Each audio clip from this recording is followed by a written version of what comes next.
Assalamualaikum warahmatullahi wabarakatuh. Kami dari kelompok 9 akan mempresentasikan hasil dari kerja kelompok kami mengenai pasar bebas dan kebijakan pemerintah. Di sini kami beranggotakan saya sendiri Anggreni Dwi Puspitasari NPM 070, yang kedua Rafini Darajuanti NPM 035, yang ketiga Randi Maulani NPM 036, yang keempat Putri Nur Laila NPM 037, yang kelima Nabila Sabina NPM 038. Kemudian untuk penyampaian materi dari slide ke-2 sampai 5 akan dijelaskan oleh rekan saya Mas Randi. Kemudian slide ke-6 sampai slide ke-8 akan dijelaskan oleh saya sendiri. Kemudian slide 9 sampai slide 12 akan dijelaskan oleh rekan saya Mbak Nabila. Kemudian slide 13 sampai 16 akan dijelaskan oleh rekan saya Mbak Rafini. Kemudian slide 17 sampai slide 20 akan dijelaskan oleh rekan saya Mbak Putri. Ciri-ciri utama sistem pasar bebas. Dalam sistem ekonomi ini, kegiatan-kegiatan dalam perekonomian sepenuhnya diatur oleh mekanisme pasar atau invisible band. Interaksi di antara penjual dan pembeli di pasar barang dan pasar produksi akan menentukan corak produksi nasional yang diwujudkan dan cara produksinya nasional tersebut akan dihasilkan. Kritik-kritik terhadap sistem pasar bebas. Kritik dan kesadaran tentang kelemahan-kelemahan sistem pasar bebas telah mendorong pemerintah untuk melakukan lebih banyak campur tangan dalam kegiatan ekonomi. Kritik yang paling ekstrim terhadap sistem pasar bebas telah mewujudkan pemerintah komunis dan sistem ekonomi perencanaan pusat. Seperti telah diuraikan pada bab 2, sistem pasar bebas, setiap pelaku kegiatan ekonomi sepenuhnya bebas untuk melakukan sejenis kegiatan barang yang akan mereka hasilkan dan jual. Dalam sistem perencanaan pusat, penentuan corak kegiatan dan jenis barang yang akan diproduksikan sepenuhnya ditentukan oleh pemerintah dan diatur oleh perencanaan pusat. Analisis keseimbangan dan umum. Berdasarkan kepada sirkulasi aliran pendapatan tersebut, interaksi di antara sektor perusahaan dan rumah tangga dapat dibedakan menjadi dua teknik interaksi, yaitu yang utama yaitu interaksi di pasar barang dan interaksi di pasar faktor. Analisis keseimbangan umum akan memberikan gambaran yang lebih lengkap tentang corak interaksi di antara sektor perusahaan dan sektor rumah tangga. Hubungan di antara berbagai pasar. Daripada mengamati keadaan kegiatan ekonomi yang sebenarnya dengan mudah, akan dapat disadari bahwa berbagai pasar dalam perekonomian mempunyai perhubungan yang erat satu sama lain. Ini bukan saja benar untuk barang-barang yang mempunyai perhubungan yang rapat, seperti barang pengganti dan barang penggenap. Tetapi ia juga benar untuk barang-barang yang kelihatannya tidak mempunyai kaitan sama sekali. Mekanisme pasar atau tangan gaib akan membuat penyesuaian-penyesuaian dalam pasar sehingga pada akhirnya keseimbangan itu di berbagai pasar akan tercapai. Kemudian di sini ada keseimbangan sebagian dan keseimbangan umum. Keseimbangan sebagian atau pasar barang dan pasar faktor. Yang pertama, analisis keseimbangan sebagian dalam pasar bebas. Diperlakukan analisis keseimbangan sebagian antara pasar barang dengan pasar faktor untuk menentukan. Yang pertama, barang apakah yang perlu diproduksi di pasar. Yang kedua, bagaimanakah barang-barang yang dibutuhkan pasar diproduksikan. Yang ketiga, untuk siapa barang tersebut diproduksikan. Kemudian yang kedua, pola kegiatan perekonomian dalam sistem pasar bebas. Corak kegiatan ekonomi dalam satu perekonomian pasar bebas akan ditentukan oleh interaksi di antara sektor perusahaan dan sektor rumah tangga di pasar barang. Misalnya, di sini ada gambar interaksi perusahaan dan rumah tangga di pasar faktor produksi dan pasar barang. Teman-teman bisa lihat contohnya di gambar 18.1 di halaman 398. Kemudian keseimbangan umum atau interaksi di antara berbagai pasar. Yang pertama, bentuk interaksi di berbagai pasar. Interaksi di antara perusahaan-perusahaan dengan pemilik-pemilik faktor produksi di pasar faktor akan menentukan harga faktor produksi yang ditawarkan dengan jumlah setiap faktor produksi yang digunakan. Misalnya keseimbangan umum ekonomi itu teman-teman bisa lihat gambarnya di halaman 400. Kemudian yang kedua, hubungan di antara berbagai pasar. Daripada mengamati keadaan kegiatan ekonomi yang sebenarnya dengan mudah akan dapat disadari bahwa berbagai pasar dalam perekonomian mempunyai hubungan yang erat satu sama lain. Ini bukan saja untuk barang-barang yang mempunyai hubungan yang rapat seperti barang pengganti dan penggenap. Kemudian kebaikan umum perekonomian pasar bebas.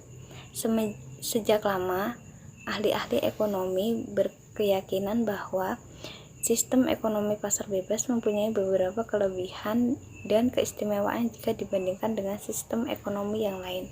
Kebaikan-kebaikan umum dari sistem pasar bebas ini, yang pertama, faktor-faktor produksi akan digunakan dengan efisien. Yang kedua, kegiatan ekonomi dalam pasar diatur dan diselaraskan dengan efisien.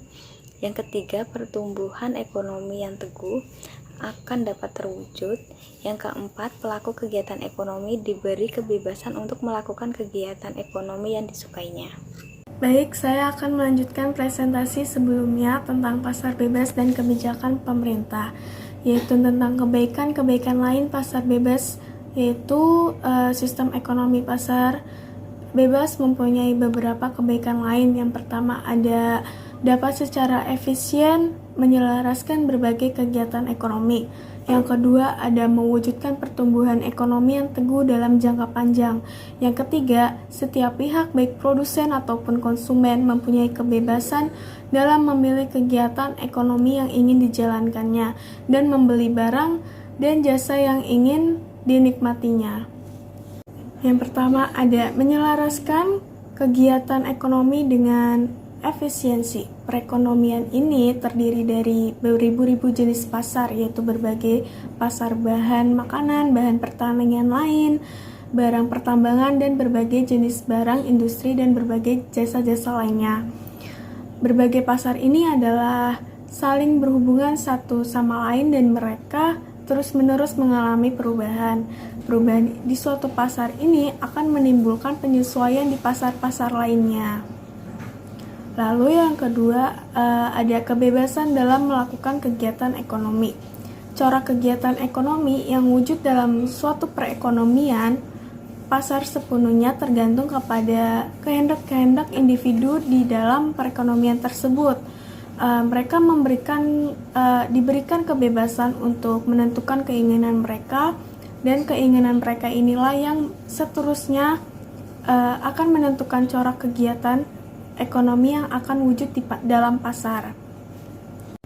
Selanjutnya yaitu kegagalan perekonomian pasar bebas. Kegagalan tersebut terutama bersumber dari faktor-faktor berikut. Yang pertama, ada akibat-akibat ekstern atau externality yang merugikan. Yang kedua, ada kewujudan kekuasaan monopoli di dalam pasar. Yang ketiga, ada kegagalan membuat penyesuaian dengan efisien. Yang keempat, ada distribusi pendapatan yang tidak merata. Selanjutnya ada akibat-akibat ekstern yang merugikan. Salah satu sumber utama dari kegagalan sistem pasar bebas adalah kemungkinan wujudnya efek ekstern atau externality yang merugikan. Yang pertama ada biaya pribadi dan biaya sosial. Biaya pribadi ini adalah biaya yang dibelanjakan oleh produsen yang digunakan untuk mewujudkan barang yang dihasilkannya atau barang yang diproduksinya. Yang kedua, ada manfaat sosial bersih yang menguntungkan. Manfaat sosial bersih yang menguntungkan kepada masyarakat ini merupakan akibat yang baik. Dalam kasus ini, sistem pasar bebas memberikan sumbangan penting kepada masyarakat dalam memberikan tarif kemakmuran mereka. Dalam perekonomian terdapat banyak jenis kegiatan yang memberikan akibat seperti itu. Yang ketiga, ada biaya sosial bersih yang merugikan.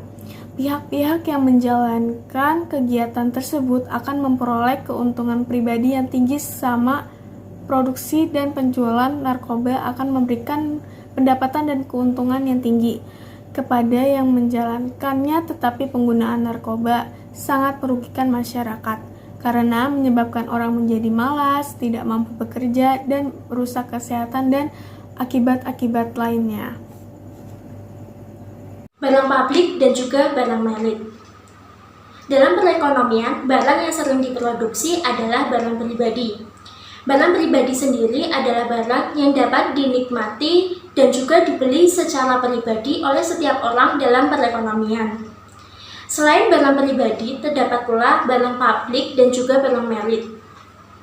Barang publik sendiri adalah barang yang penggunaannya dilakukan secara bersama.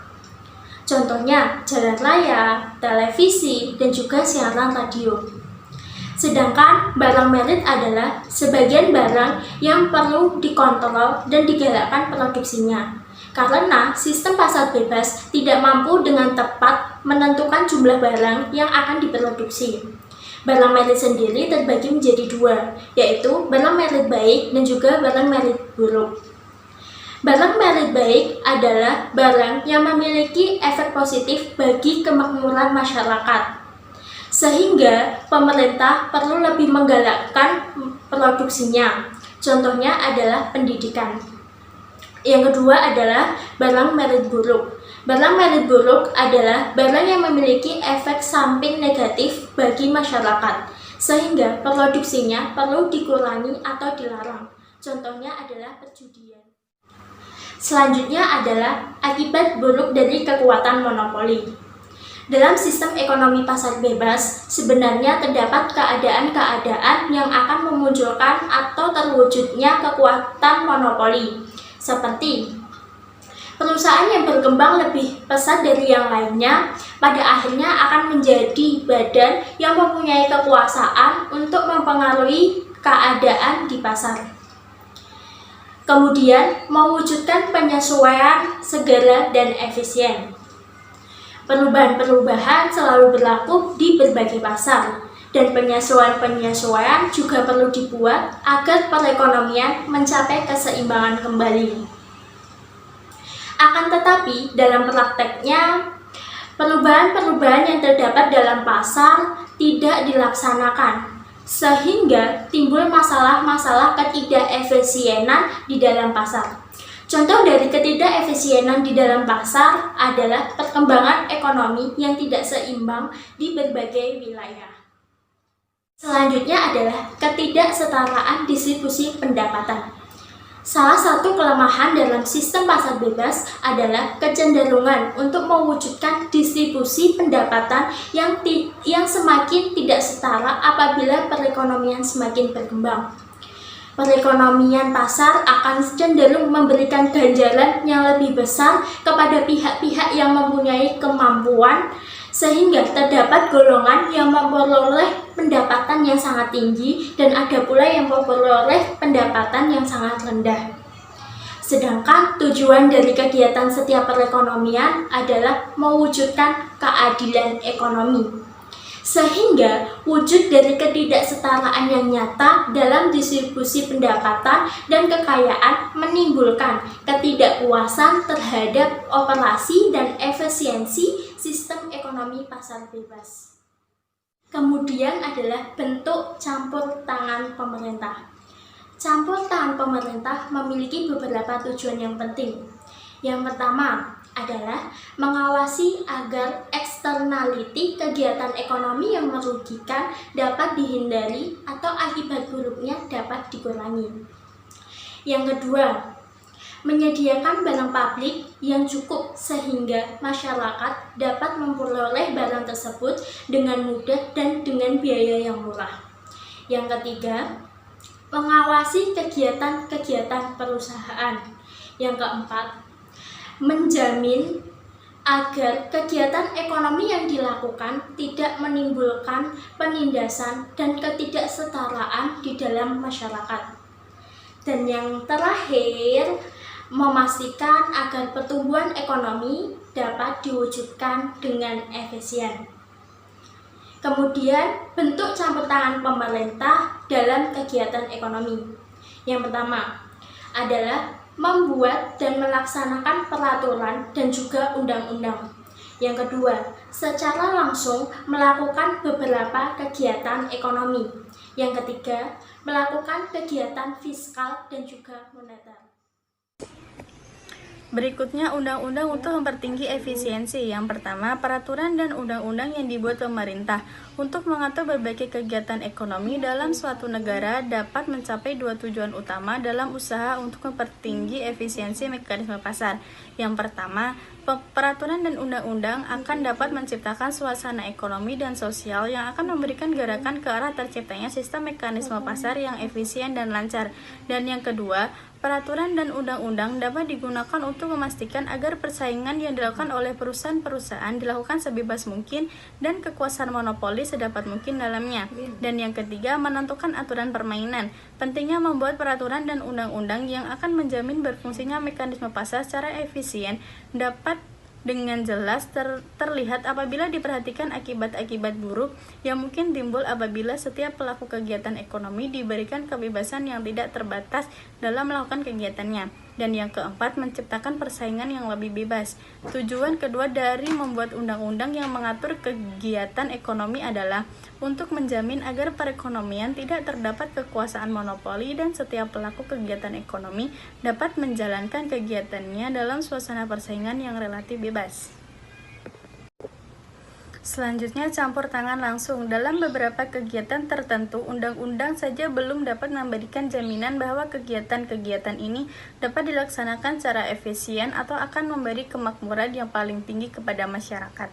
Yang pertama, memproduksi barang publik. Salah satu faktor penting yang mendorong pemerintah ikut campur langsung menjalankan kegiatan ekonomi adalah untuk menyediakan barang bersama atau barang publik.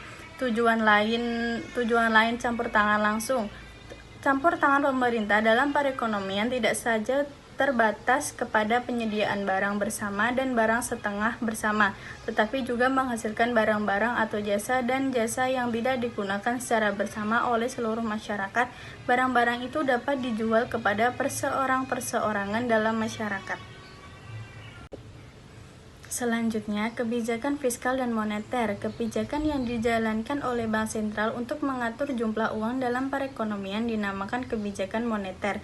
Sedangkan kebijakan fiskal adalah kebijakan pemerintah di dalam pemungut pajak dan membelanjakan pendapat pajak tersebut untuk membiayai kegiatan-kegiatannya. Yang pertama, fungsi kegiatan moneter. Pada mulanya, kebijakan moneter terutama digunakan untuk mengendalikan tingkat harga-harga, yaitu menjaga agar harga-harga dapat dijamin supaya tetap stabil. Tapi semenjak beberapa puluh tahun yang lalu, kebijakan moneter juga digunakan sebagai kebijakan ekonomi untuk mengatasi masalah pengangguran dan sebagai alat untuk mengalahkan pertumbuhan ekonomi.